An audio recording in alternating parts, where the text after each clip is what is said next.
I'm not interested in monuments. Monuments I've got. What I'm interested in is contact. Look, 1 billion years ago, there wasn't even any man. There was only a fish, a slippery thing with gills and scales and little round eyes. He lived in the ocean, and the ocean was like a jail, and the air was like a roof on top of the jail.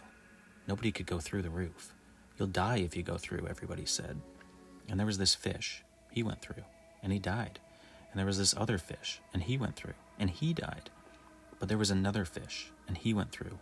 And it was like his brain was on fire, and his gills were blazing, and the air was drowning him, and the sun was a torch in his eyes, and he was lying there in the mud, waiting to die.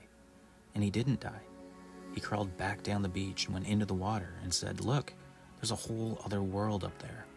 And he went up there again and stayed for maybe 2 days, and then he died. And other fish wondered about that world, and crawled up onto the muddy shore and stayed, and taught themselves how to breathe the air, and taught themselves how to stand up, how to walk around, how to live with the sunlight in their eyes. And they turned into lizards, dinosaurs, whatever they became, and they walked around for millions of years, and they started to get up on their hind legs, and they used their hands to grab things, and they turned into apes. And the apes got smarter and became humanity. And all the time, some of them, a few anyway, kept looking for new worlds. You say to them, "Let's go back into the ocean. Let's be fish again. It's easier that way." And maybe half of them are ready to do it. More than half, maybe. But there are always some who say, "Don't be crazy. We can't be fish anymore. We're humanity." And so they don't go back. They keep climbing. They find out about fire and about axes and about wheels, and they make wagons and houses and clothing and then boats and cars and trains. Why are they climbing? What do they want to find? They don't know. Some of them are looking for God, and some of them are looking for power, and some of them are just looking. They say, "You have to keep going, or else you die." And then they're walking on the moon, and they go on to the planets, and all the time there are other people saying, "It was nice in the ocean. It was simple in the ocean. What are we doing here? Why don't we go back?" And a few people have to say, "We don't go back. We only go forward. That's what humanity does." So there are men and women going out to Mars and Ganymede and Titan and Callisto and Pluto and all those places.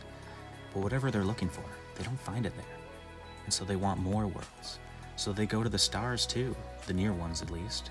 They send out probes, and the probes shout, "Hey, look at me. Humanity made me. I'm something humanity sent." And nobody answers. And people say, the ones who never wanted to get out of the ocean in the first place, okay, that's enough. We can stop right there. There's no sense looking further. We know who we are. We're humanity. We're big. We're important. We're everything. And it's time we stopped pushing ourselves, because we don't need to push.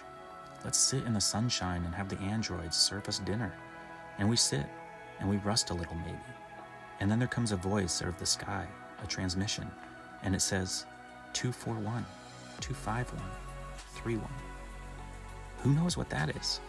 Maybe it's God telling us to come look for him. Maybe it's the devil telling us what nits we are. Who knows? We can pretend we never heard. We can sit in the sunshine and grin. Or we can answer them. We can say, "Listen, this is us. This is humanity talking. We have done thus and so. Now tell us who you are and what you have done."